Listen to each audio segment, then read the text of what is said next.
Bonjour à toutes et à tous, bienvenue dans notre émission Cocoon 100% positive et 100% iconaise. Aujourd'hui est un grand jour puisque c'est notre toute première émission et j'espère la première d'une longue série.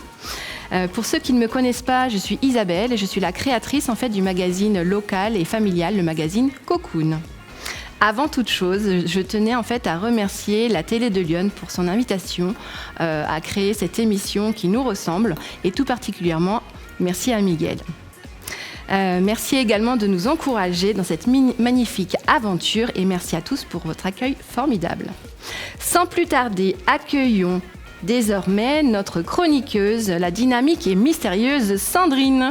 Elle vous ravira par ses sujets locaux, mais également des sujets santé au naturel et bien d'autres surprises. Bonjour Sandrine. Bonjour à tous, bonjour Isa. Recevons maintenant la douce et talentueuse Sophie. Sophie vous présentera ses articles locaux, ses recettes et bien d'autres pépites. Voilà, bonjour Sophie, pardon. Bonjour Isa, bonjour à tous. Au sommaire, aujourd'hui, un portrait de parcours atypique avec Céline Cazé, créatrice de jeux de société, des zooms métiers ou projets d'entreprise hors du commun, comme celui de bijoutier joaillier avec Rocky Muller, le métier de maraîcher bio avec François, notre invité que nous accueillerons sur notre plateau, le métier de vannier avec Aurélie Bossu et dans un autre volet de notre émission, vous pourrez découvrir une recette, des coups de cœur applications à destination des étudiants, également un article sur les vertus du raisin et une sélection de coups de cœur école et formation dans Lyon. Pour finir, nous aurons la présentation d'un art de vivre qui nous vient du Japon qui s'appelle l'ikigai. Pour commencer l'année sous le signe des bonnes résolutions, nous vous avons concocté une édition avec un dossier spécial orientation et formation dans Lyon. Sophie a rencontré Céline Cazé et nous détaille son parcours professionnel puis sa reconversion pour en arriver sur son métier d'aujourd'hui, créatrice de jeux de société. Ça se passe dans Lyon et Sophie va nous raconter son histoire. Et j'ai rencontré Céline Cazé qui est créatrice de jeux de société. Donc Céline, il faut savoir qu'elle a commencé par une licence de chimie et un début de carrière dans l'enseignement comme institutrice, donc rien à voir avec les jeux. Et puis, en fait, elle a pris un virage à 180 degrés où elle s'est rendue compte que vraiment sa passion, elle pouvait en faire un métier. Donc du coup, en travaillant dans l'édition, elle a créé son premier jeu.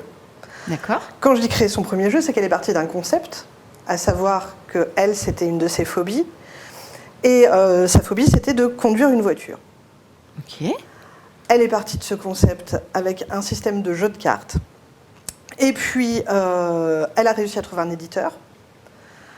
La fonction de l'éditeur, en fait, c'est de fabriquer et de vendre et de commercialiser le jeu. Donc, le jeu, maintenant, est commercialisé. Aujourd'hui, elle a créé 3 jeux, toujours sur le développement personnel, puisque c'est vraiment sa spécialité.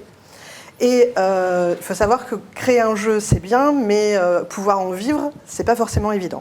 Donc du coup, Céline a eu l'idée de créer des formations pour que des professionnels puissent utiliser son jeu auprès de leurs patients, leurs clients, dans les coachs de vie, le développement personnel. Ça pourrait t'intéresser. Alors ça peut être des coachs de vie, des personnes qui aident au développement personnel, ça peut être des naturopathes, ça peut être des réflexologues, ça peut être tout un tas de professions qui peuvent venir en aide aux gens grâce à son jeu. Génial, d'accord. Pour avoir plus de renseignements, vous pouvez retrouver Céline et ses jeux sur le site internet colortavie.fr. Très bien. Écoutez, on ira voir ça avec attention. Sans transition, accueillons notre invité, un formidable maraîcher bio qui nous vient de Lavaux, François des Jardins des Torrents. Bonjour François. Bonjour François. Bonjour. Alors Sandrine est allée à votre rencontre pour mettre en lumière en fait votre parcours professionnel, mais également et surtout votre reconversion, donc à vous et votre femme Aurélie. Je lui laisse donc le plaisir de vous présenter. Oui, effectivement, Isa, donc j'ai rencontré François à Lavaux, les Jardins de Torrents. Donc, pour le dossier orientation-formation, François est devenu maraîcher. Est-ce que tu peux nous en dire plus sur cette reconversion ? Alors maraîcher, mais pas que, parce qu'on a plein de métiers à la ferme. Moi, je viens du spectacle. Je suis un ancien intermittent du spectacle. Donc, j'ai fait 15 ans de spectacle. Et avant, j'étais dans le bâtiment. Donc, en fait, c'est ma troisième reconversion. Voilà. Comme quoi, il y a tout. Voilà, faut donner place à ses rêves aussi. Et faut se donner la peine aussi de se bouger. Nous, on est arrivé à la campagne. Au départ, c'était plutôt pour l'autonomie, pour monter un écolieu pédagogique suite aux lectures de Pierre Rabhi, des influences de José Bové, enfin tout ce mouvement de l'agriculture paysanne. Moi, j'étais arrivé après 15 ans de spectacle. Je trouvais plus de sens en fait à mon métier simplement. Et puis nous, on était déjà écolo depuis 20 ans. On mangeait bio, on faisait déjà notre jardin, donc on s'est dit. Comment faire notre part aussi, et qu'on voulait, selon la phrase de Gandhi, être le changement qu'on voulait voir dans ce monde. Le changement, ça a été cette région aussi. Quel a été le choix ? En fait, ça a été surtout économique, c'est-à-dire que nous, on était entre Melun et Fontainebleau, donc on était déjà un peu, c'est la campagne à la ville ou inversement. Et puis on a reculé petit à petit selon les moyens financiers qu'on avait, et on voulait le plus grand jardin possible, pour avoir le maximum de place et puis pouvoir s'éclater au maximum, parce qu'on est arrivé sur notre terrain, il n'y avait rien, c'était une prairie, on a planté des centaines d'arbres, on a tout. Là, ça a complètement changé. Quand on voit les photos, là, j'ai des photos qui sont réapparues dans mon fil Facebook, là, il n'y a pas longtemps, et j'avoue, ça rassure quand même. Moi, je conseille à tout le monde de prendre des photos du jardin pour voir l'évolution. Ça fait du bien de voir l'évolution et le boulot accompli. Les années parcourues. Ça rassure. Ouais. François, vous arrivez à cette révolution, qu'est-ce que vous avez dû réaliser comme étude, Aurélie et toi ? Alors, nous, au départ, on ne voulait pas se former. Moi, j'étais un peu un rebelle. On venait de la permaculture. Enfin, dans le spectacle, je ne m'étais pas formé. Je m'étais formé sur le tas. Je m'étais formé au bout de quelques années. Quand dans le bâtiment, j'avais complètement fait l'inverse. Je m'étais formé, puis j'avais travaillé après. Là, moi, j'ai beaucoup cherché. On a découvert la permaculture il y a 15 ans grâce à Internet. Enfin, on a la chance d'avoir Internet, donc on peut s'auto-former. On peut se partager des connaissances. C'est quand même une encyclopédie mondiale géniale. Alors, il y a tout et son contraire, mais il y a quand même tout. Donc moi, j'avais beaucoup cherché sur Internet. Au départ, je voulais pas me former, et puis c'est avéré que c'est quand même bien d'aller dans les formations donc diplômantes. Nous, on a fait un BPREA qui est la formation agricole, on va dire, qui permet les reconversions professionnelles. Plutôt pour des adultes, on va dire les jeunes adultes ou les jeunes en général, ils vont bac pro, BTS, etc. C'est des gens qui ont déjà travaillé, qui sont vraiment en reconversion. Ce qui est bien avec cette formation, c'est que ça donne droit aux aides agricoles. Donc pareil, moi au départ je voulais pas me former, je voulais pas les aides, comme quoi les imbéciles qui changent pas d'avis. Concrètement, moi je suis arrivé à l'agriculture par la permaculture, par l'autonomie. Permaculture ou pas, la terre est toujours aussi basse. C'est toujours un métier extrêmement difficile. Moi j'aurais jamais imaginé que ce soit aussi difficile. Donc on était un peu dans la mouvance, c'est-à-dire que tout le milieu agricole ne nous prenait pas au sérieux il y a 15 ans, il y a 10 ans, ça c'est clair et net, la chambre d'agriculture. Oui, surtout en bio. Oui. Voilà, alors, nous c'est bio ou pas du tout. Mais du coup on a quand même fait l'effort de se former, de faire cette formation diplômante. Et ce qui était génial dans cette formation, c'est déjà qu'on a pu aller dans des fermes, en visite.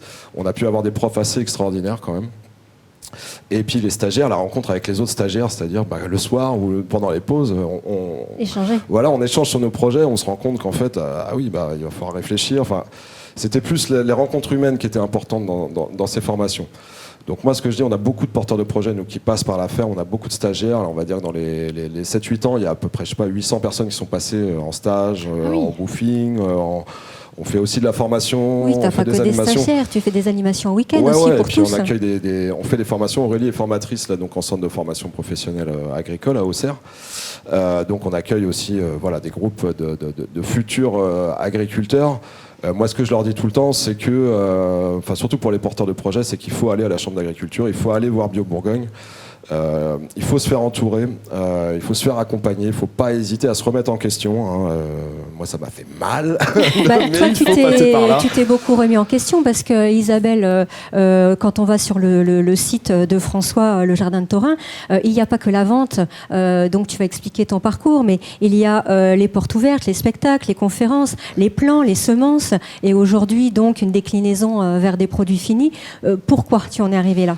Alors, c'est ce qui désespère un peu ma femme. La pauvre. Et pourquoi nous, en fait, donc, le fil rouge, c'est quand même l'autonomie de notre lieu. On a découvert une asso qui s'appelle Cocopelli sur les semences il y a 20 ans de ça. On a la chance de travailler avec Yannick Loubet, qui est l'un des fondateurs de Cocopelli, donc qui nous a bien montré La direction sur l'autonomie au niveau de la semence. Donc nous, on veut travailler de la graine à la graine. Il n'y a pas d'hybride chez nous, tout est reproductible, on appelle ça de semences naturelles. Mais on fait des plants aussi. Donc voilà, on veut proposer plein de déclinaisons de tous les produits. Valoriser au maximum notre terroir.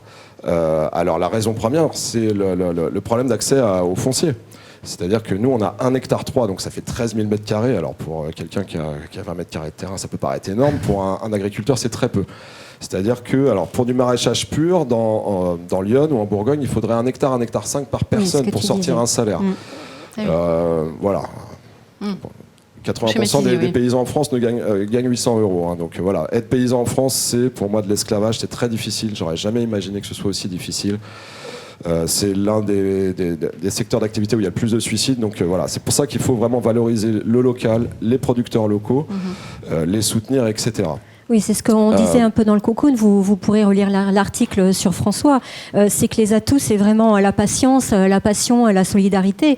Mais c'est 80 heures de travail en basse saison et 100 heures en haute saison, quoi. C'est ça, pour à peu près 1 euro de l'heure. Alors c'est ce qu'on accepte, parce que là, pour l'instant, on est encore en formation. Donc on a pris nos aides agricoles il y a 2 ans. On a encore 2 ans pour rendre des comptes à la Chambre d'agriculture.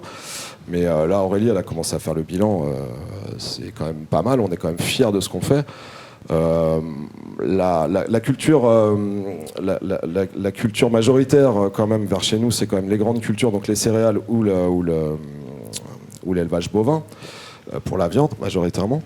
Voilà, nous on sait que on génère entre 100 ou 150 fois plus d'argent au mètre carré que ces gens-là, que l'agriculture industrielle ou chimique en général. Et c'est nous qui avons le plus de soucis à trouver du terrain. Voilà, nous on n'a qu'1,3 hectare, on s'est orienté. Pourquoi la diversité ? C'est parce qu'on valorise beaucoup plus le mètre carré quand on fait de la semence, quand on fait des produits transformés. Bon, là on a développé le champ depuis l'année dernière aussi, donc ça valorise énormément. Mais c'est parce qu'au départ on voulait juste être maraîcher, faire pousser des légumes, mais en fait on trouve pas de terrain. Et là c'est simple, excusez-moi, il y en a 4. Là on a 4 exemples cette année. Alors en plus le hasard fait que je suis désolé, je suis entouré avec que de femmes, mais c'est 4 femmes qui arrêtent là autour de nous. Voilà, donc. On sait que la moitié des paysans vont prendre leur retraite là, dans les 3-4 ans. Il faut sortir de l'industrialisation de l'agriculture pour avoir des produits de qualité, faire vivre les territoires ruraux. Seulement, c'est tellement difficile. Et les aides sont aux gros producteurs, je suppose. Alors, ça dépend. Nous, on a quand même profité de ça. Ce que je dis, c'est que nous, on est arrivé par la permaculture. Mais s'il n'y avait pas eu les aides à l'installation, donc la Chambre d'agriculture qui nous a très bien accueillis maintenant et puis soutenus, voilà, moi, je les remercie vraiment, tous les gens qui travaillent là-haut. Ils nous ont vraiment aidés. S'il n'y avait pas eu les aides, si l'État ne nous avait pas soutenus, on aurait arrêté. Moi, au départ, je faisais ça pour sauver le monde, modestement. Bon. Et là, j'ai plus envie. C'est bon, moi, au bout de 10 ans, j'ai une hernie discale. Je passe 2 mois de ma vie avec la canne à être cassée en 2 et à me traîner. Il va falloir qu'on remette en place vraiment en France la place du paysan, voilà, la place du producteur. Alors c'est pas être nationaliste ou quoi, de dire il va falloir soutenir les paysans français. Alors là j'en ai plein d'exemples, notamment sur le chanvre, où là l'année dernière le chanvre CBD c'est 1 milliard d'euros de chiffre d'affaires. En France il y en a 95%, c'est pour les Italiens ou les Suisses et en développement. Nous on n'avait pas le droit de faire pousser. Oui, donc, tu m'as dit donc que tu fais partie du réseau de la FPC pour promouvoir le CBD français de qualité, de qualité pour les producteurs, pour les revendeurs et les consommateurs. C'est ce qu'on attend aujourd'hui. C'est énormément plébiscité. Alors, bon, qu'est-ce que le chanvre ? C'est du cannabis light, du cannabis sans drogue, mais c'est vraiment la même plante. Vous ne pouvez pas voir dans un champ la différence. C'est assez incroyable. 7 millions de consommateurs l'année dernière. Majoritairement, nous, c'est des gens c'est ma maman, voilà, 70 ans.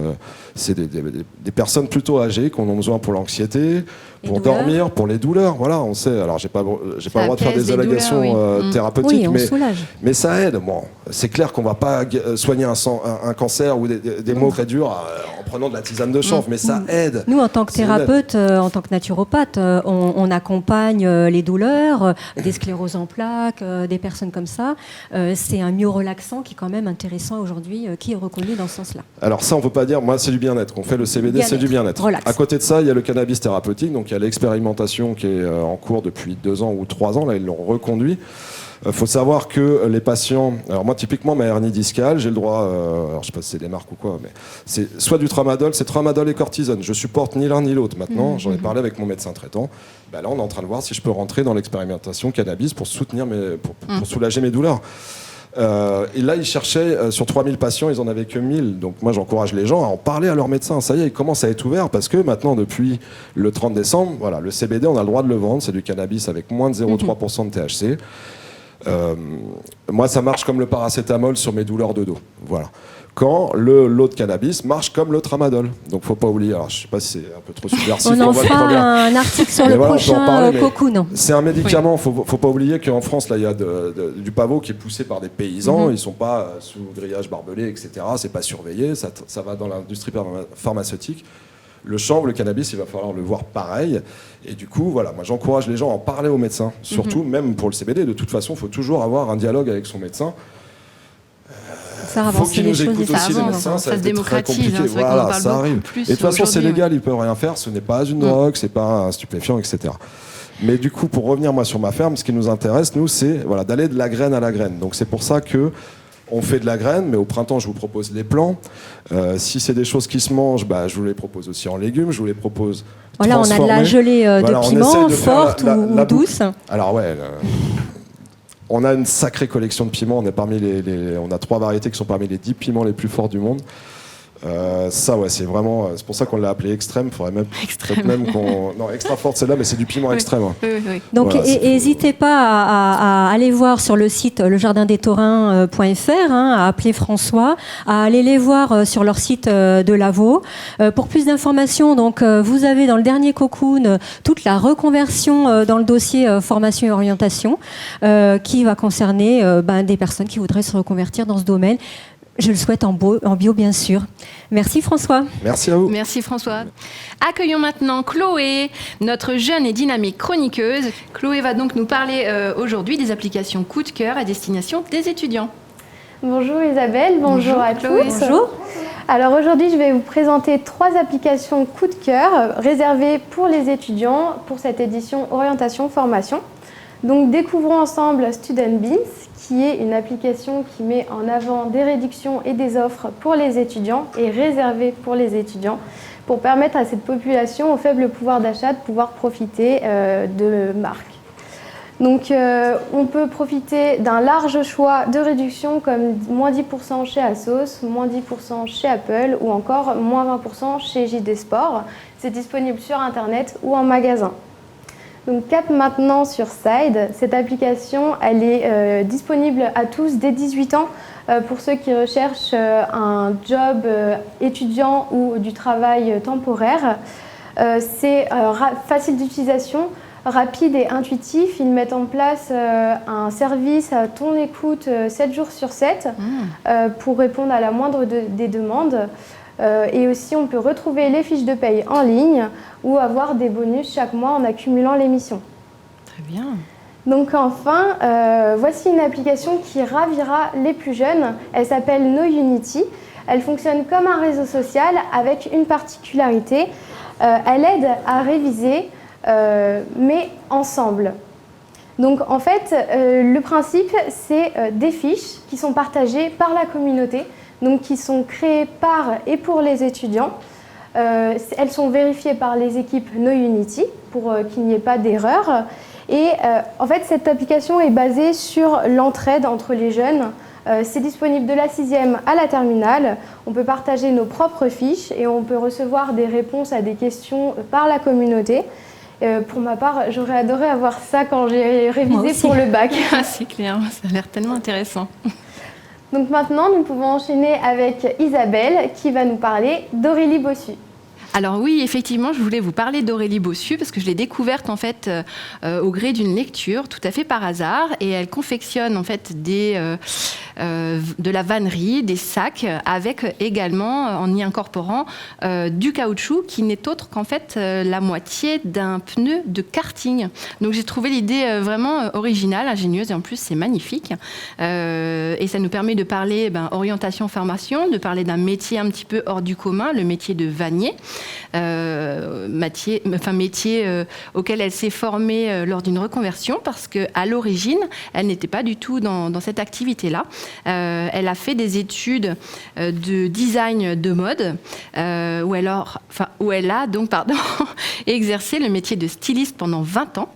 Et comme elle a fait le tour de cette activité, elle a décidé de se recentrer sur quelque chose de plus naturel, qui lui correspondait plus. Et donc, elle s'est reformée à un autre métier, celui de vannier, un métier qui est pour le coup assez méconnu et qui mérite d'être mis en lumière aujourd'hui. Voilà, vous pouvez retrouver ses créations originales sur son site aurélievannerie.fr. Je relaisse la parole à Chloé qui va nous parler maintenant de quelques écoles et centres de formation dans Lyon, ses coups de cœur à elle. Alors effectivement, comment faire un magazine spécial orientation et formation dans Lyon sans vous parler de mes coups de cœur, écoles et centres de formation qui sont disponibles dans notre département. Donc en premier lieu, je vais vous parler du CIFA de Lyon qui est situé à Auxerre. Mais comment vous dire que je suis tombée sous le charme de ce centre de formation quand je l'ai visité.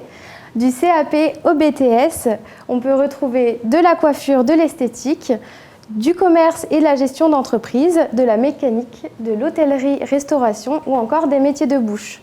Ils ont fait des investissements conséquents pour permettre aux élèves de pouvoir étudier dans des conditions réelles. Ils ont mis en place un salon d'esthétique, un restaurant, une boulangerie et même une salle virtuelle de vente. J'en ai pris plein les yeux. Impressionnant, je te rejoins sur ton coup de cœur. Maintenant, je vais vous parler d'une MFR. Est-ce que vous savez ce que c'est ? Non, pas du tout. Alors, une MFR, c'est une maison familiale et rurale. C'est une association qui a été créée en 1937. Elle comprend aujourd'hui 460 MFR qu'on peut retrouver partout en France, dont 3 dans notre département. Son objectif est d'offrir une pédagogie novatrice autour de l'alternance. Et donc la MFR de Gron, dont je vais vous parler aujourd'hui, elle se situe donc dans le nord du département et elle propose des formations de la 4e prépa pro au BTS dans le domaine de l'aménagement paysager. C'est en alternance, mais il y a aussi des formations continues pour les professionnels, surtout les adultes. Et ce qui m'a marqué quand j'ai rencontré Stéphane Perren, le directeur de la MFR, c'est la proximité du personnel avec les élèves. C'est une école qui porte bien son nom, c'est une maison familiale où les moniteurs et les élèves deviennent une vraie famille. Très intéressant, merci Chloé. Donc maintenant, découvrons le métier de joaillier avec Rocky Muller, dont va nous parler Isabelle. Alors moi en fait, je souhaitais encore mettre à l'honneur un artisan d'art, on en parle trop peu, donc c'est pour ça que je voulais les mettre à l'honneur aujourd'hui. Donc particulièrement Rocky Muller qui en fait est originaire de Lyon. Il est bijoutier, joaillier et lapidaire. Alors qu'est-ce que c'est que lapidaire ? En fait, vous le savez ou pas ?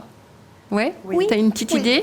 Bah vas-y, dis-moi. Donc, si je l'ai bien compris, en fait, il fabrique lui-même les bijoux avec les minéraux et les pierres qu'il importe. Voilà, tout à fait. Et pour accompagner des soins. Alors oui, tout à fait. Lapidaire, c'est en fait aussi, surtout, le tailleur de pierre. Voilà. Donc ça, c'est un métier à part entière. Il en existe plus qu'une trentaine en fait d'ateliers en France aujourd'hui. Donc c'est important de le dire. Moi, j'ai eu un véritable coup de cœur en fait pour son travail. Je l'ai découvert sur les réseaux sociaux. Il se mettait en image à travers des vidéos où il taillait la pierre.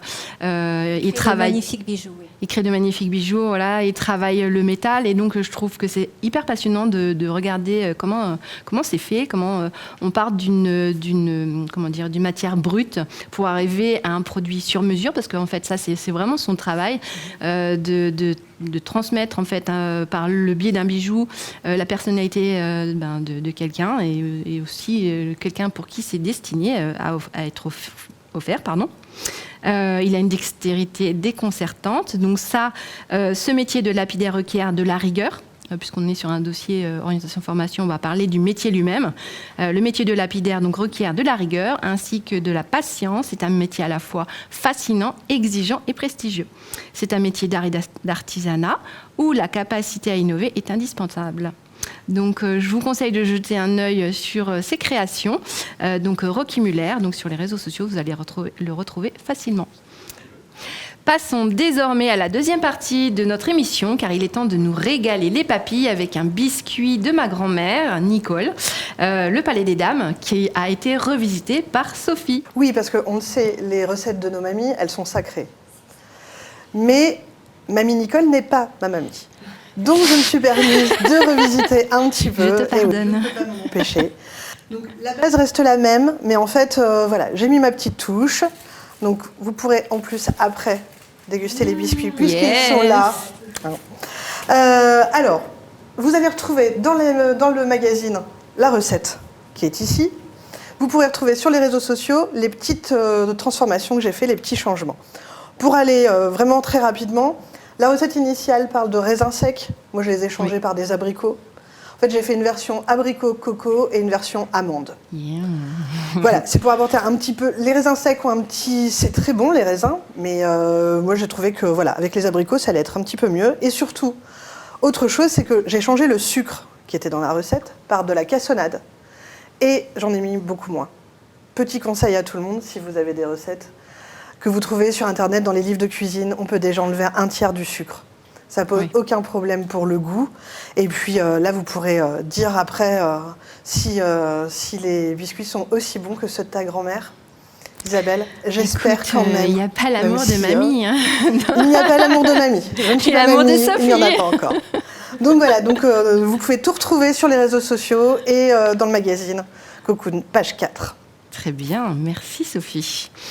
Au sommaire, je vous ai parlé d'un art de vivre qui nous vient du Japon, l'ikigai. Mais quelle est cette pratique et comment peut-on la définir ? Sandrine va tout nous raconter sur le sujet. Alors l'ikigai, pour moi, c'est une philosophie ou un idéalisme en fait de vie.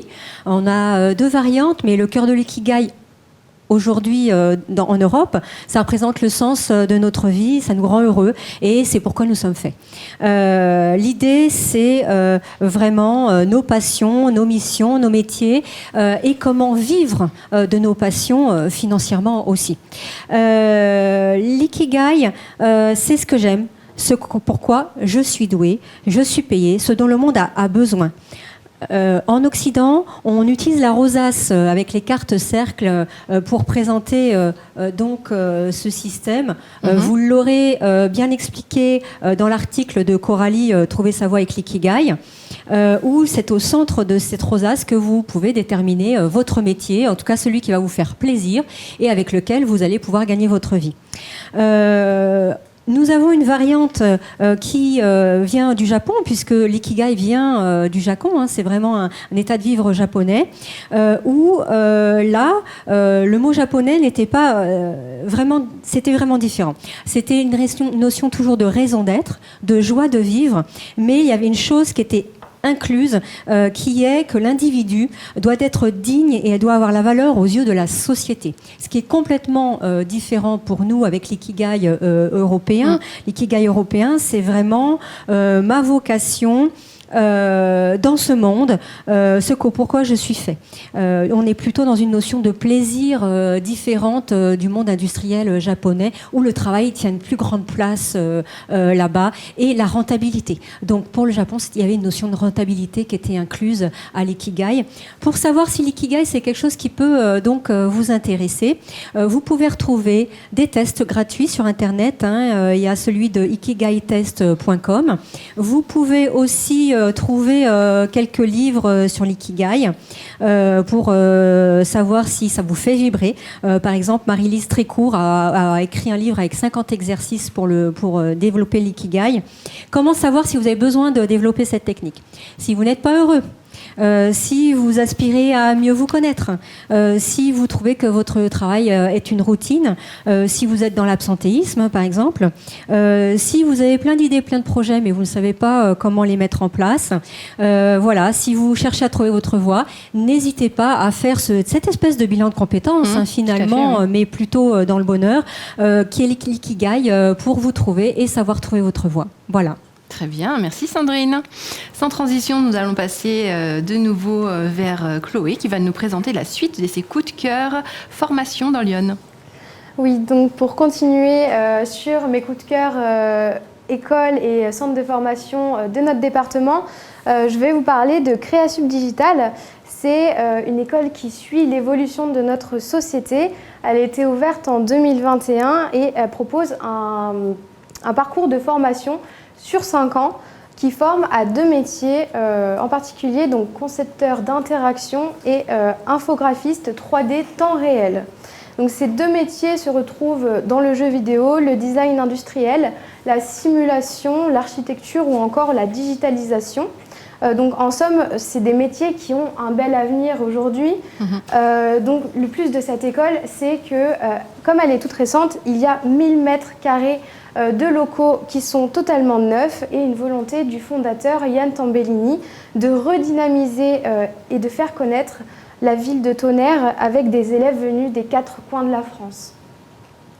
Donc rendez-vous maintenant au Greta 89. C'est un organisme de formation professionnelle pour adultes. En plus de cela, il propose un accompagnement à l'élaboration et la mise en œuvre de projets professionnels. Il participe aussi à la préparation de concours, la validation des compétences comme la certification ou la qualification. Donc, il propose du BTP au métier d'art en passant par l'informatique ou encore l'industrie. Vous pouvez leur faire confiance pour une formation de qualité.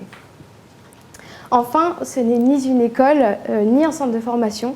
Nous allons parler du Cap Emploi 89 et plus particulièrement de City. C'est une association qui développe une expertise dans l'accompagnement et la construction de parcours pour les personnes nécessitant un accompagnement spécialisé compte tenu de leur handicap.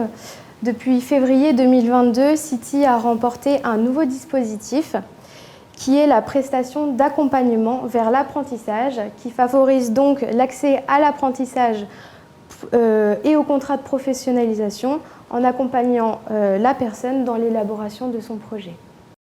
Merci Chloé pour cette sélection coup de cœur.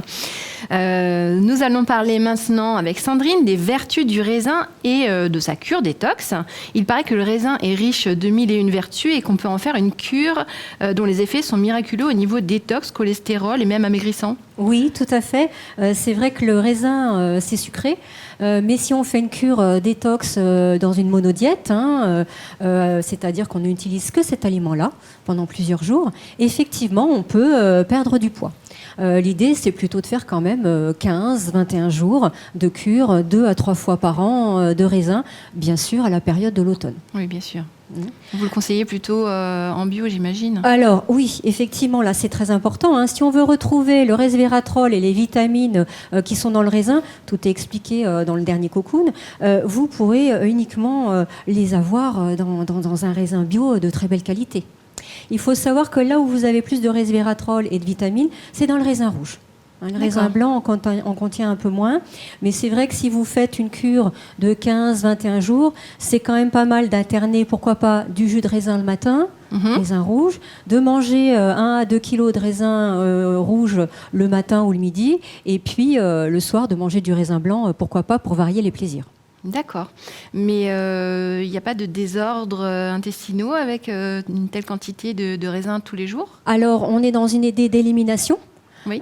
Donc pour des personnes qui ne sont pas habituées à manger du cru, des fruits ou des légumes comme ça, c'est vrai que ça peut peut-être être un peu gênant. Ce que moi je propose à ma patientèle, c'est tout simplement d'essayer d'abord sur un repas, de ne manger que des fruits, de ne manger que du raisin, je ne sais pas, le vendredi soir par exemple, de voir comment ça se passe. La semaine suivante, de le faire sur toute une journée, et puis de se dire, ça se passe bien, donc je suis capable de le faire 15 à 21 jours. D'accord, voilà. Très bien. Il me semble que dans votre article, vous aviez parlé, tu avais parlé, d'une variante au niveau de ce régime avec l'ajout de riz, il me semble. On a une variante, en fait, le raisin est diurétique. Donc on est dans l'élimination de l'eau aussi, rétention d'eau. Et ce qui est intéressant avec le riz, c'est que c'est aussi quelque chose qui assèche au niveau alimentaire en médecine chinoise. Ce qui fait que si on a fait en alternance un jour raisin, le lendemain riz, raisin, le surlendemain raisin et ensuite fruits, raisins, etc. Ça permet vraiment d'assécher le corps. Ça va être très intéressant si on a des soucis de rétention d'eau, d'œdème, de cellulite, tissu adipeux. Merci Sandrine. Nous arrivons maintenant au terme de notre première émission du magazine Cocoon. Je tiens à remercier toute mon équipe, à commencer par Sophie, Chloé. Merci également Sandrine. Merci à toute l'équipe de la Télé de Lyon pour son accueil. Merci à Miguel pour cette formidable idée. Vous pouvez donc nous suivre régulièrement sur les réseaux sociaux, sur la Télé de Lyon. N'hésitez pas à nous mettre vos commentaires, à liker, à partager, à nous poser vos questions. Et n'hésitez pas à aller chercher notre petit magazine, le Petit Nouveau, dans les magasins référencés dans tout le département. À très bientôt.